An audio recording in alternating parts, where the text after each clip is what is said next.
Hi there, it's Eric Bakker, naturopath from New Zealand, author of Candida Crusher and formulator of the Candida range of dietary supplements. Thanks for checking out my video today.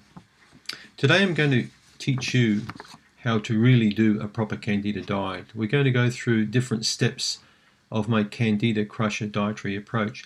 I got a question here from a man called Joel in Chicago in the United States of America, and Joel's asking me if I can do a comprehensive video on the Candida diet. So Joel wants to know about Anti-Candida Diet, he wants to know some Candida recipes, he wants to know Candida foods to eat, Candida foods to avoid, and all those sorts of things. But before you check out my video, please click on the link in the description box below this video to download your 13-page free report. It's a report that I normally use for my new clients who come and see me with yeast infection. They will get this free report. It's also a part of my book, and this report's worth at least $20, if not more. So it's yours for free. Just click on the link below, and it will take you to a page where you can download that free report. I think you'll find it quite handy. So Joel, let's go into this Candida Crusher dietary approach. So my Candida diet approach really involves 3 stages. Before I put people through the 3 stages, I generally like them to go through a big cleanup. So we'll tidy up the diet first. Generally, lifestyle and diet need a bit of a tidy up when people get serious about revitalizing their digestive function. And if they really want to get well, they need to make some changes. But I'm not about making changes very quick with people. I prefer that they slowly make change. Slow changes, and generally over a period of many, many weeks, will usually mean that new habits become formed. New lifestyle and dietary habits become formed. And when these become formed, slowly they become permanent in your life. And when these habits become permanent, it means that these healthy habits will ensure that you don't get a repeat of the old symptoms and that you stay well for life. So that to me is what it's all about. Not just eradicating symptoms with pills or eradicating symptoms with a diet, but building incredible health and wellness through making lifelong permanent changes. Right, that's what we're all about. So the big cleanup is something you can read about at yeastinfection.org. So be sure to check yeastinfection.org out. That's got about 1,000 of my articles on that site. So let's look at stage 1 first. Stage 1 of the Candida Crusher diet approach is called the MEVY diet. It's M-E-V-Y, meat, eggs, vegetables, and yogurt.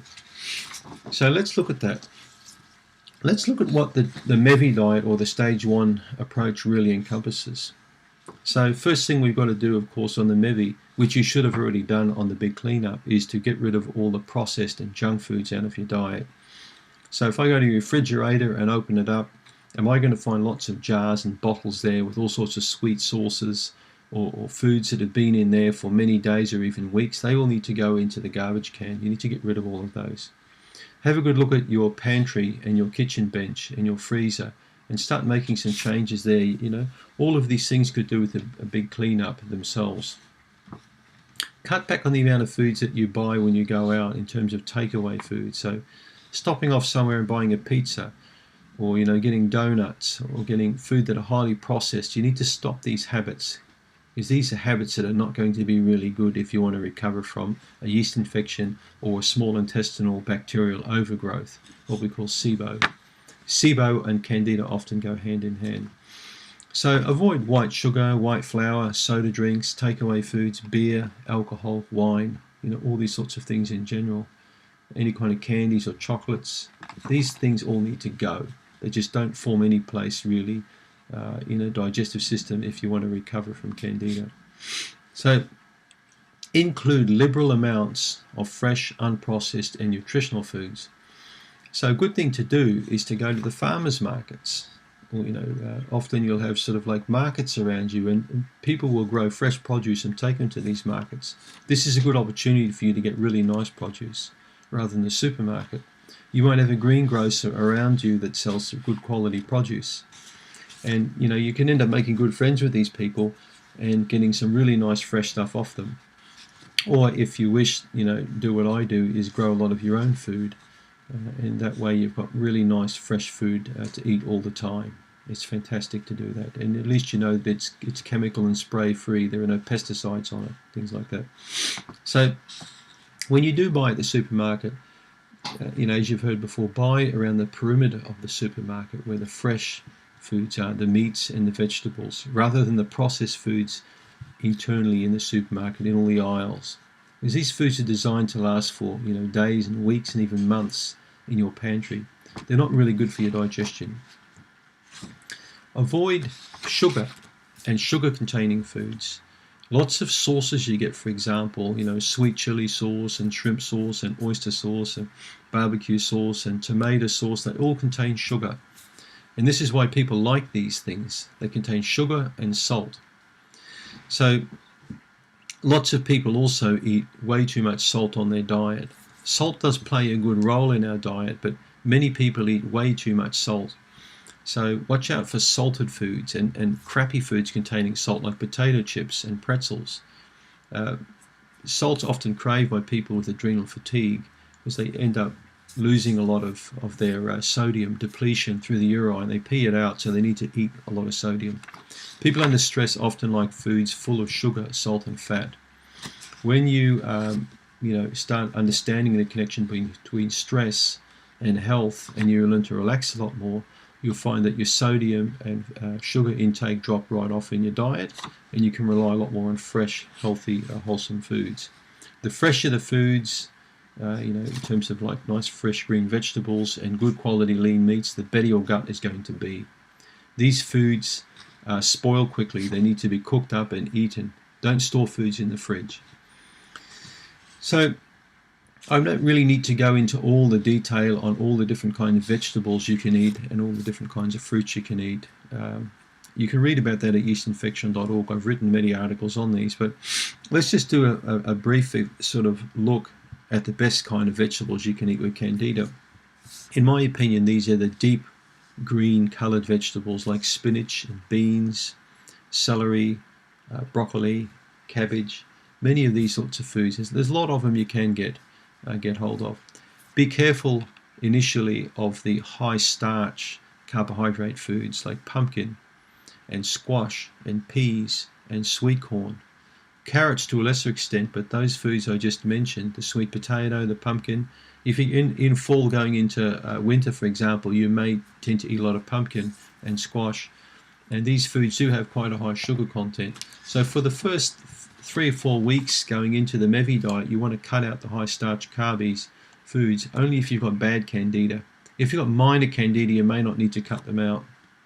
Sweet corn in spring, summer can be favoured by a lot of people too, and sweet corn can be a bit on the sugary side.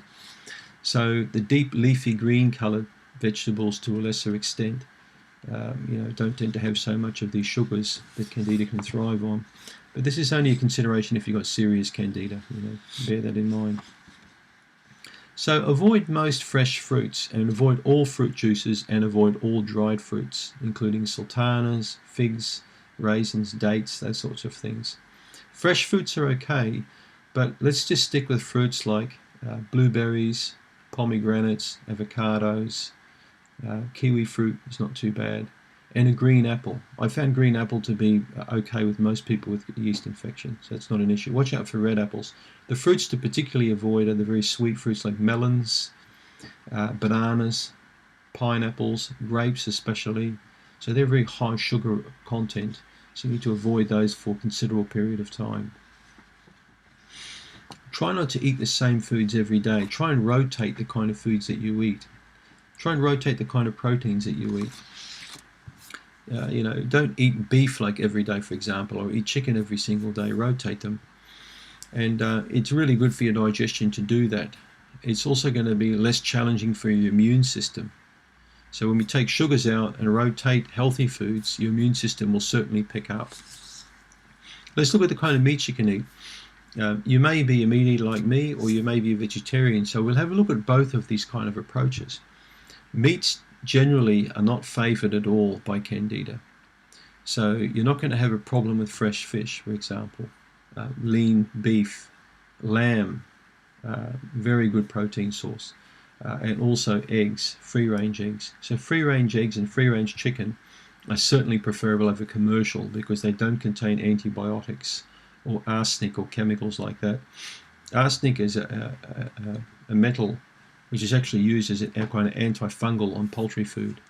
So if you're going to get commercial poultry, you could have all sorts of heavy metals or antifungals mixed in with the food, or antibiotics actually sprayed on the food.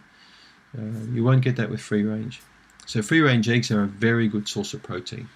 I think biologically they're probably the best protein you can eat in terms of their amino acid content. Fresh fish is exceptional too, but try and avoid farm fish.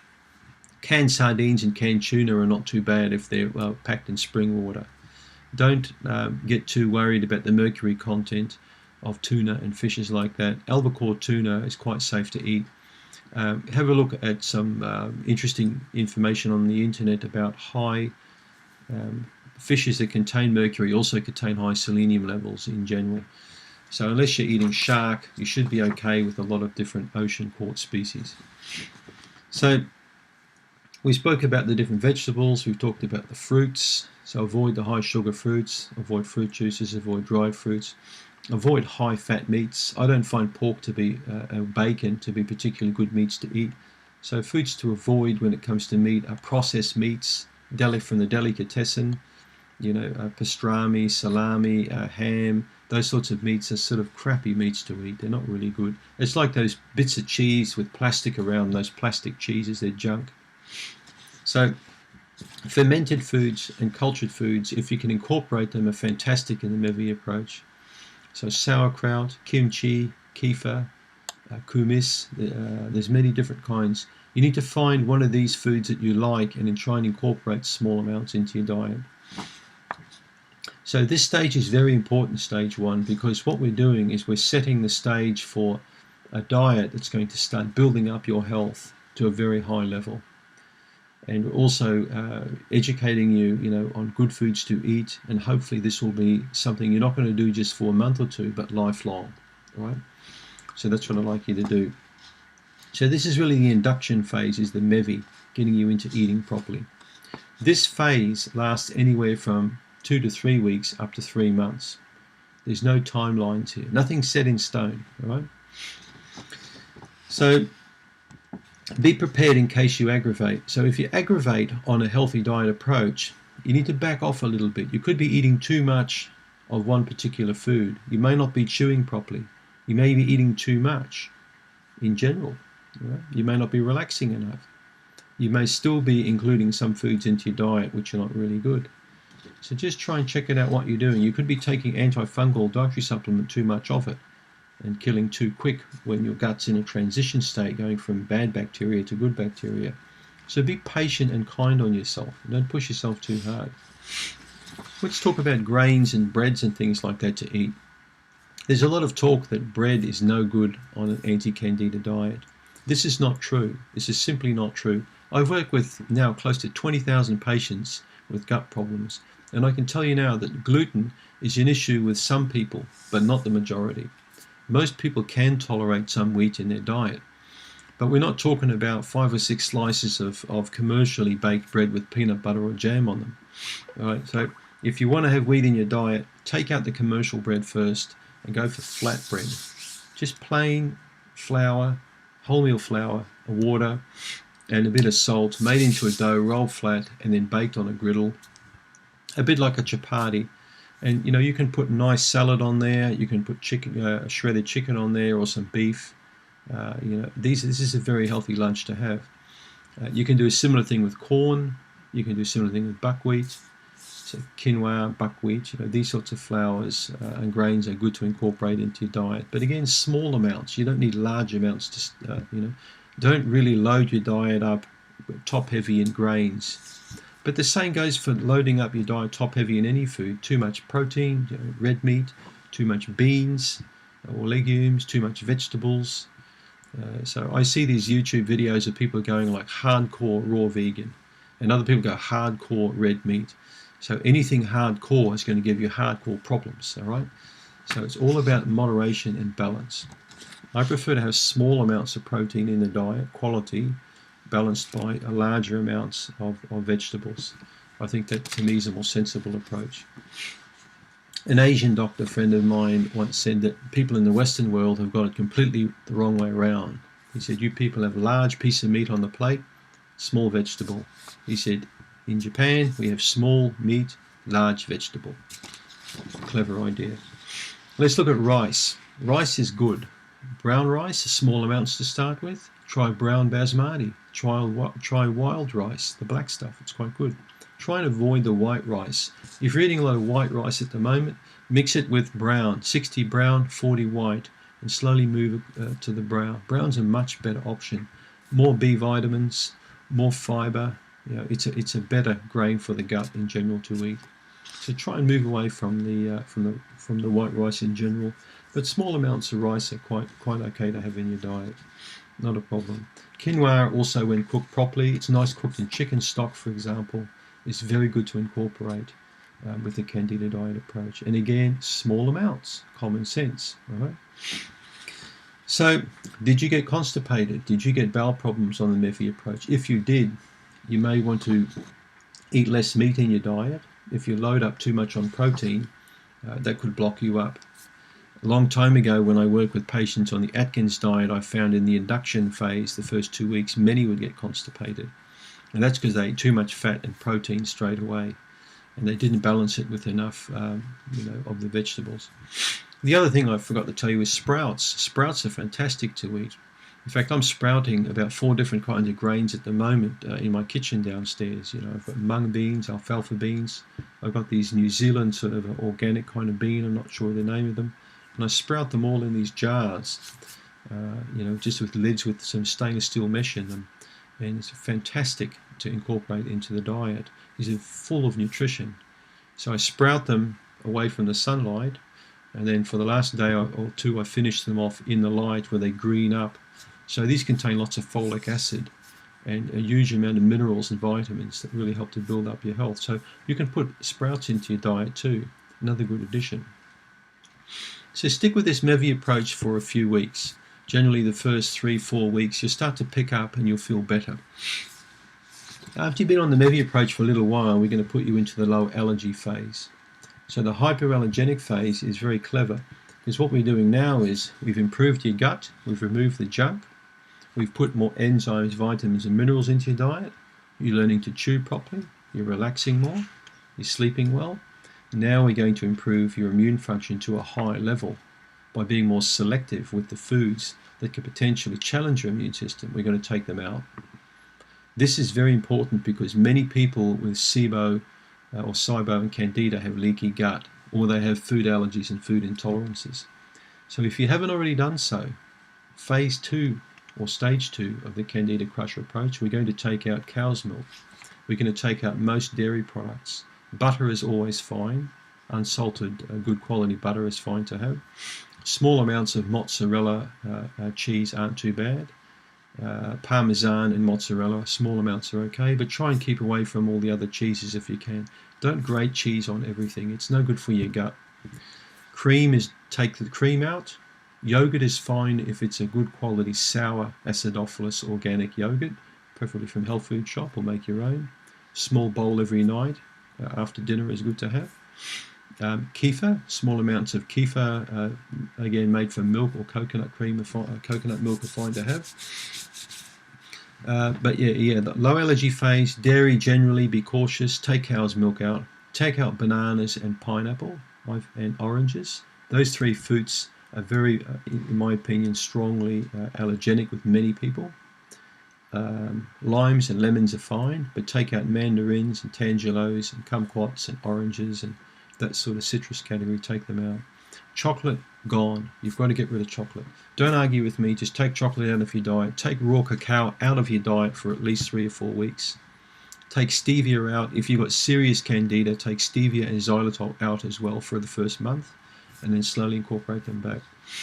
So the low allergy phase also means no sugar, even more so. Now you've got to be even more tough on yourself and really drill down that sugar, because sugar can really affect your immune system. Research at Cornell University years ago found that within 5 minutes of consuming small amounts of white refined sugar, the neutrophil or the white blood cell count dropped right off with people. So we don't want to for you to get any kind of infection. We don't want you to set up any allergies or hypersensitivities, and you'll achieve that by just cleaning up your diet even more in stage 2. Okay. When you've gone through stage 2 after 3 or 4 weeks, you should be starting to feel pretty darn good. And most of my patients come back and say, I'm feeling fantastic. When you're feeling great, at this stage, then you're starting to think about the re-implementation or phase 3, the food introduction diet. Now, stage 1 and 2 together, in I'd say 75% of cases, is anywhere between 4 weeks to about 6 to 8 weeks. But there's no time limit. I mean, I've got some patients that stay on the MEVI diet for a year before they go into the re-implementation. Right? So with the third stage, it's mandatory, just like the first stage. You have to do these stages. The second stage is not mandatory, but it's clever to do if you've been sick for a long time. We're now returning your diet back to normal. Now, that's why I call the yeastinfection.org site Getting You Back to Normal, because we want you to have a normal, healthy gut so you can have a normal, healthy life. So now what I want you to do is carefully test the foods. So I want you to get a piece of paper and write down all the foods that you eat, the foods that you may have taken out previous, okay, including candy, ice cream, beer, wine, pretzels, whatever you've had, any kind of crap that you've had in your diet. Write everything down on a piece of paper. And then behind each food selection or drink selection, you're going to write 1, 2, or 3. So you've got another small column you make down the right side of that food. So 3 are the foods you love the most. 2 are the foods that you really enjoy eating. But, 3 obviously is the stuff that you really love. And 1 are the foods you can give or take. So let's say put 1 with broccoli, okay? Let's put 2 with something like chicken. And let's put 3 with ice cream or beer or pretzels or whatever it is that you love to eat.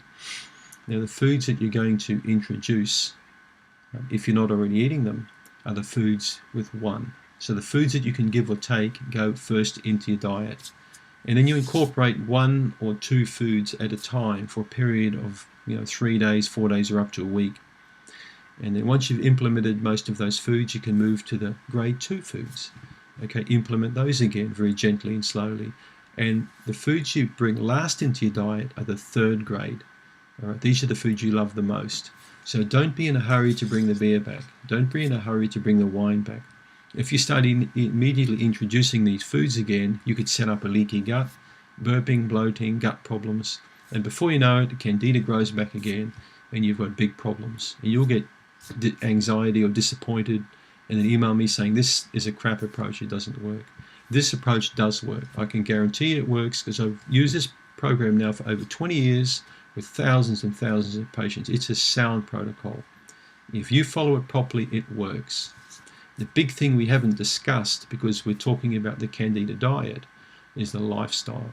Now, we can't spend 20 minutes in this video talking about lifestyle, but I can tell you now, lifestyle, in my opinion, is 75% of recovery. So this video is really about 25% of recovery. So if you ain't got the lifestyle right, all of the advice I've given you is all a waste of time. Getting to bed on time as soon as you're fatigued or tired, you need to get to bed. Relaxing when you eat your meals, chewing properly, learning to laugh a lot more about life and not take things seriously. All right? Keeping away from pharmaceutical medications, keeping away from negative people, going for walks once or twice per day or actively engaging in exercise, avoiding toxic or negative people, doing something you love to do. I mean, I love my job. I love making videos. I love seeing patients. I couldn't imagine doing anything else. So enjoying your life is going to really mean that your digestive system, your brain's talking well with your gut and your gut's talking well with your brain. The patients I see with the best digestive systems are usually happy people.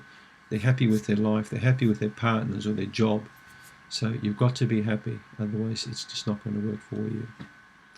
Now, we're coming to an end with this video, so I want you to check out yeastinfection.org and please do my video, my quiz.